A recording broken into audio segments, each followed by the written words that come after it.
Le Grand Matin Sud Radio. Le petit déjeuner politique. Il est 7h42, nous recevons dans le petit déjeuner politique Laurent Hénart, qui est maire de Nancy et co-président du mouvement radical. Oui, on va en parler dans un instant du mouvement radical. Bonjour Laurent Hénart. Bonjour. Christophe Détinger, le boxeur de gendarme, comparaît aujourd'hui devant la justice. Doit-il être sévèrement puni ? Oui, mais comme toutes les personnes qui ont dégradé des biens publics, brûlé des véhicules, agressé les forces de l'ordre, parfois agressé des passants. Oui, je pense qu'à un moment donné, toute cette violence qui s'exprime maintenant chaque samedi, un peu comme un rituel, hélas, parce que ça ne devrait pas être comme ça, la justice doit la sanctionner. Oui, mais une peine exemplaire ou pas ? Parce que est-ce que ça ne risque pas de rallumer la mèche des gilets jaunes ? Sincèrement, non, mais c'est la question. Sincèrement, je pense que la mèche est abondamment allumée. Je ne sais pas ce qu'on peut faire en plus pour que ça se dégrade encore plus les samedis. Donc là, je pense que tous les maires de grande ville vous diraient la même chose. Aujourd'hui, ce que les gens attendent, c'est le retour à l'ordre, très simplement. Et la peine doit être aussi exemplaire que l'exposition médiatique l'a été pour ce boxeur, et que surtout la revendication qu'il a eue de son acte a été grande. Je veux dire, à un moment donné, je pense que pour la justice, quelqu'un qui revendique d'avoir violé la loi, qui en fait une certaine forme de fierté et de promotion personnelle, ça doit être sanctionné. Mais est-ce qu'il peut ressortir libre, même s'il est condamné à de la prison ferme, à moins de 2 ans, moins d'un an ? Vous savez qu'il a été en détention provisoire. Donc ça va dépendre de la peine ferme qui va être prononcée. La détention provisoire sera déduite. Moi, je fais confiance au juge, on n'a pas le choix. Je veux dire, sinon la solution, c'est d'avoir des peines fixées par la loi, mais ça n'a pas de sens. Il faut quand même que le juge puisse tenir compte de la situation particulière. Et là, pour moi, la situation particulière est évidemment aggravante. Oui.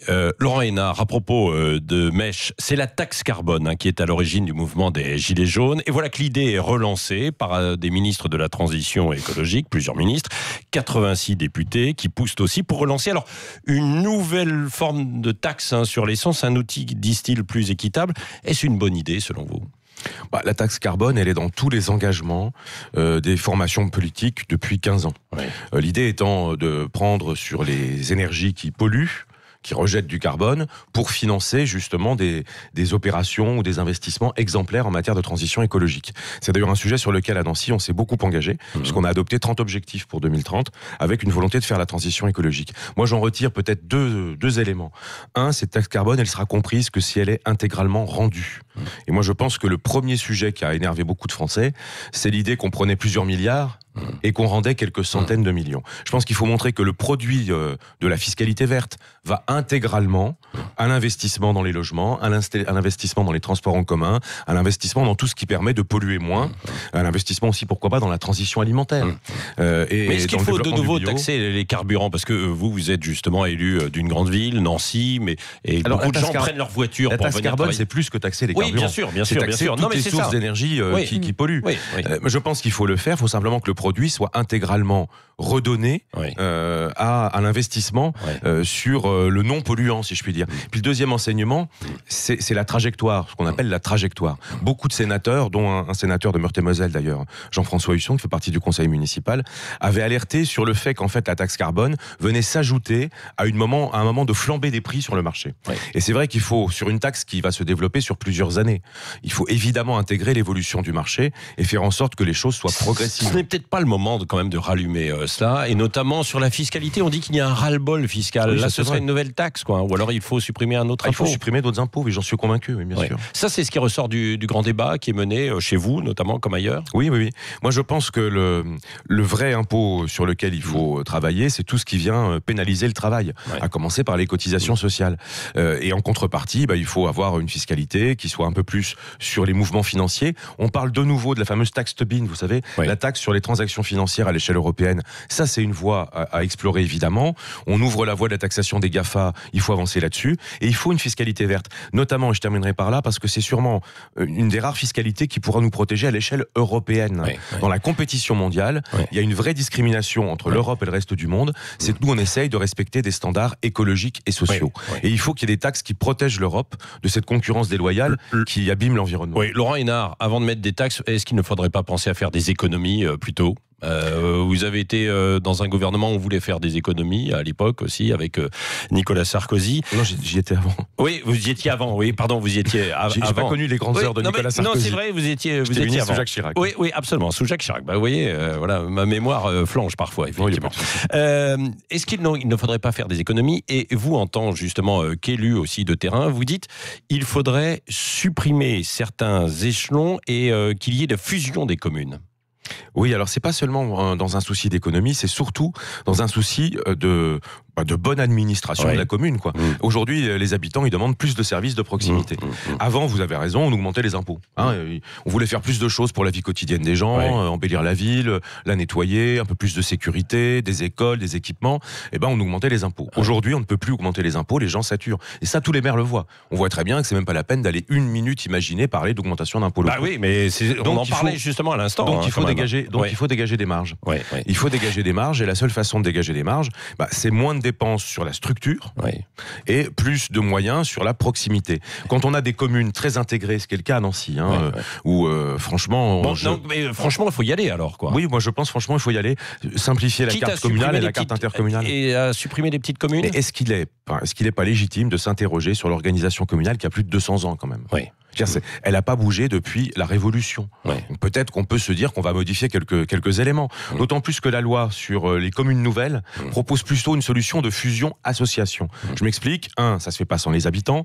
2, vous gardez en fait la commune de cœur, si je puis dire. C'est-à-dire une sorte de mairie de quartier, avec pourquoi pas un maire délégué qui a rang d'adjoint au maire, et avec la possibilité, comme à Paris-Lyon-Marseille, d'avoir une politique d'arrondissement d'une certaine manière pour tenir compte des particularités. Je trouve que la loi s'est beaucoup améliorée en 2010 et 2015. Maintenant, on a un outil qui permet de faire une seule grande commune en gardant en fait une logique de proximité à l'échelle de grands quartiers qui sont les anciennes communes fusionnées. Bon, Laurent Hénart, vous êtes au mouvement radical. Qu'est-ce qui se passe dans la grande famille du mouvement radical? Sylvia Pinel claque la porte, là. Qu'est-ce que ça veut dire?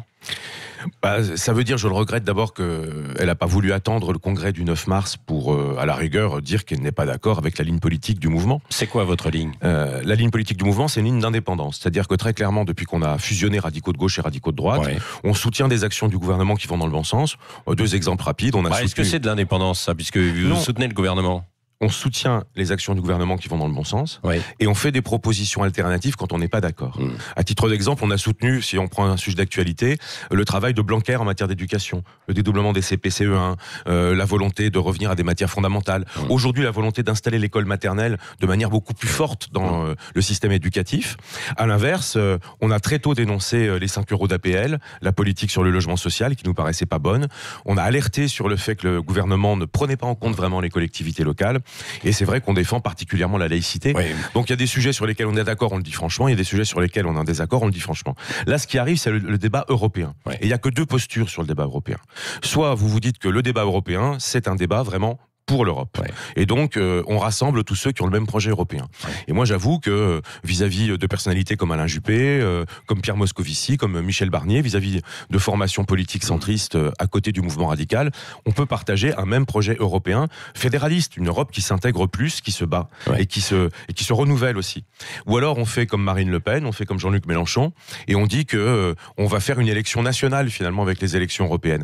Oui, on a des points de désaccord avec le gouvernement, mais sur le projet européen, on doit pouvoir trouver un projet fédéraliste que vous avec En Marche vous allez soutenir la liste d'Emmanuel Macron. Alors c'est la majorité. C'est pas fait parce qu'on est en C'est pas fait, mais ça en prend le chemin. C'est pas fait pour 2 raisons. La première, c'est qu'on n'a pas, on s'est pas mis d'accord sur un projet. Même si le discours d'Emmanuel Macron à la Sorbonne, il y a beaucoup d'options que les radicaux partagent. Aujourd'hui, on est dans des échanges avec la République En Marche pour dire voilà nos priorités pour l'Europe. Deuxièmement, il faut aussi que du côté de la majorité présidentielle, elle accepte qu'il y ait des gens différents sur la liste. Moi, je pense que c'est un plus. Mais on sait qu'en politique, très souvent, la majorité elle a tendance à se refermer. Et si il faut être aligné sur le gouvernement pour être sur la même liste, c'est pas acceptable pour les radicaux. Nous, on pense qu'il faut une liste où les gens nationalement peuvent avoir des points de vue différents, mais où ils défendent, alors que les populismes montent partout, l'idée d'une Europe politique intégrée, donc avec des nouveaux sujets. Si on vous comprend quand même, Laurent Hénart, et si on vous suit, il devrait y avoir des radicaux sur la liste présentée par La République En Marche, non? Mais ça, c'est le congrès du du 9 mars qu'il décidera. Oui, mais enfin, vous êtes favorable, vous. Moi, j'y suis, mais je l'ai dit dès le mois de septembre. Je suis favorable à une liste de rassemblement de tous les Européens. Ouais. Alors, ce qui a changé, c'est aussi la position de la majorité présidentielle. Ouais. Je rappelle qu'il y a 4 mois, elle disait qu'il fallait soutenir le gouvernement pour être sur une même liste. Ouais. Moi, je pense que c'est une erreur. Voilà. Je pense que les Français en ont marre. Ouais. Qu'en politique, on ne réponde pas à la question posée. Ouais. Leur faire la leçon sur l'Europe, si on n'est pas capable de se rassembler au-delà de différences politiques parce qu'on a un même projet européen, du coup, c'est pas crédible. Bon. Je rappelle qu'en 2014, Bayrou et Borloo s'étaient alliés sur la même liste. Ouais. Et beaucoup de gens autour de Jean-Louis disaient « Mais comment tu peux aller avec Bayrou ?» Il avait répondu « Pourquoi faire 2 listes alors qu'on a le même projet ?» Si on a la même situation, s'il y a un seul grand projet européen, il faut une seule grande liste pour le défendre. L'union des radicaux, c'est terminé alors, avec ce départ de Sylvia Pinel, non ? Non, la plupart des élus, notamment tous les sénateurs radicaux de gauche, restent dans le mouvement radical, les présidents de conseils départementaux, les maires, les élus locaux. Moi, je pense que le sujet reste... Et Sylvia Pinel, vous lui dites reviens ? Mais elle est la bienvenue quand elle veut. Elle et beaucoup d'autres, parce que le but, c'est pas seulement de rassembler les radicaux, c'est pas de faire une réserve naturelle de radicaux comme espèce protégée. Le but, c'est de faire en sorte que les radicaux, parce qu'ils unissent des gens de droite et de gauche, créent une offre politique nouvelle, mais différente de la majorité présidentielle sur 3 sujets simples. 1, on est attaché à la justice sociale. 2, on est le parti des territoires. Les communes, on en a parlé, les départements, les régions. Et 3, nous sommes des laïcs. Et moi, je crois que sur ces sujets-là, on a une forte différence à faire valoir par rapport au Modem ou En Marche. Bon, mais alors, est-ce que vous pourriez faire partie d'un nouveau gouvernement, là ? Parce qu'on annonce... Non, mais vous avez vu, il y a du changement à l'Élysée. Non, mais il y a du changement à l'Élysée. Il y a du changement à l'Élysée qui arrive dans l'entourage. D'ailleurs, on cherche un directeur de la communication, si vous connaissez. C'est pas mon fort. Oui, absolument. Mais il pourrait y avoir des radicaux s'il y avait un remaniement. Le matin. Laurent Hénart, il pourrait y avoir des radicaux ? Alors il y en a eu, je rappelle que Jacques Mézard était ministre. Oui, mais justement, là, il n'y en a plus, donc vous dites... Non, Madame Gérardin, ministre des Dom-Tom et issue du mouvement radical, je dirais pourquoi pas, mais si vous voulez mon avis, c'est pas l'essentiel. C'est important quand même. Non, l'essentiel, c'est qu'on a une élection européenne qui arrive, que pour la première fois, il y a des populismes partout en Europe qui peuvent arrêter l'Europe. Moi, je trouve qu'on est dans la même situation historique qu'au moment de la chute du mur de Berlin. Si on n'avait pas réussi à ouvrir l'Europe aux pays d'Europe de l'Est, je pense que l'Europe aurait pu s'arrêter à la chute du mur de Berlin. On est dans la même situation. Donc à un moment donné, il faut déjà bien faire ces élections européennes. Puis derrière, on refera de la politique nationale. On verra si... Parce que la question que vous posez, c'est le grand débat qui va apporter la réponse. Oui, c'est ça. Est-ce que le président de la République va changer des éléments de politique nationale suite au grand débat ? Si oui, lesquels ? Et est-ce que du coup, il y a des formations politiques qui aujourd'hui ne sont pas dans sa majorité, qui acceptent un contrat politique avec lui ? Mais ça, c'est autre chose que l'élection. Laurent Hénart, à propos d'Emmanuel Macron, il y a un point là, sur lequel vous n'êtes pas d'accord avec lui, visiblement, je vous ai entendu à 2 reprises, là, c'est la laïcité. Il veut toucher à la loi de 1905, vous dites attention ? Oui, je dis attention parce que l'État n'est pas là pour organiser le culte. L'État n'est pas là d'ailleurs pour faire du communautarisme, bien sûr, évidemment. Et quand il pointe le sujet du djihadisme et du recrutement des extrémistes musulmans dans les quartiers, il pointe pas le sujet de la loi de 1905. Ça fait longtemps qu'ils sont sortis des salles de prière. Ils sont dans toutes les associations. Voilà, des clubs de sport, des clubs de soutien scolaire, des clubs, des associations d'aide sociale pour les mères isolées. C'est la loi de 1901 qu'il faut contrôler. C'est tout le secteur associatif sur lequel il faut mettre plus de transparence. Et je pense que le débat n'est pas seulement un débat des lieux de culte, le débat est vraiment dans les quartiers d'habitat social, un débat sur l'ensemble du monde associatif. La liberté associative, ça doit être pour l'épanouissement des gens, ça doit pas être pour leur embrigadement. Et là, il y a un vrai sujet dont tous les maires peuvent parler, très franchement. Le mot de la fin avec Cécile Ménibus, Laurent Hénart. La sénatrice Fabienne Keller a proposé que la Marianne soit incarnée par Simone Veil. Est-ce que c'est une réponse aux outrages antisémites ? Alors d'abord, je pense qu'il faudra en parler avec les fils de Simone Veil, parce que ils m'ont à chaque fois dit qu'elle était quand même pas très favorable au culte de la personnalité, si je puis dire. Et sinon, l'idée, effectivement, de dire qu'il faut se battre contre l'antisémitisme, c'est une idée évidente. Et je pense que c'est un peu plus que de choisir une effigie de Marianne. Je pense que c'est vraiment de... Enfin, c'est un symbole. Oui, mais de donner l'ordre au procureur de la République, parce que là, on peut leur donner des ordres de politique pénale, de mettre en priorité les crimes antisémites et racistes dans justement les chefs d'enquête et les chefs de transmission aux tribunaux. Je suis sûr que les tribunaux condamneront de manière très ferme. Là, on a... Sur l'antisémitisme et l'appel à la haine, je pense que la politique pénale n'est pas assez répressive. Il y a les outils dans la loi, à part peut-être sur les réseaux sociaux, sur lesquels il faudrait qu'on ait plus de moyens d'action.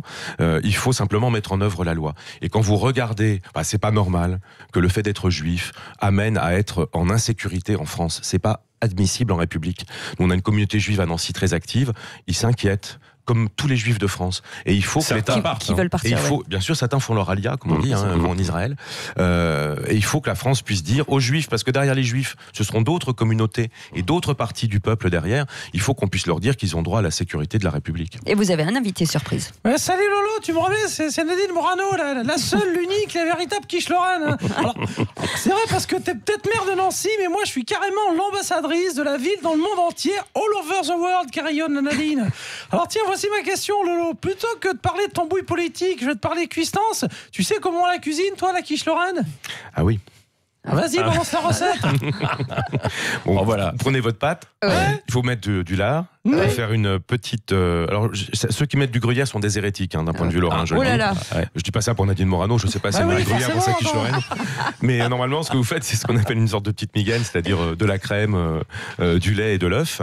Et vous mettez vos lardons dedans. Vous savez que c'est un plat mondialement connu, la quiche lorraine. Est-ce que vous savez quel est le groupe qui a écrit une très belle chanson qui s'appelle Quiche Lorraine? Non. Non, tu vas me le dire.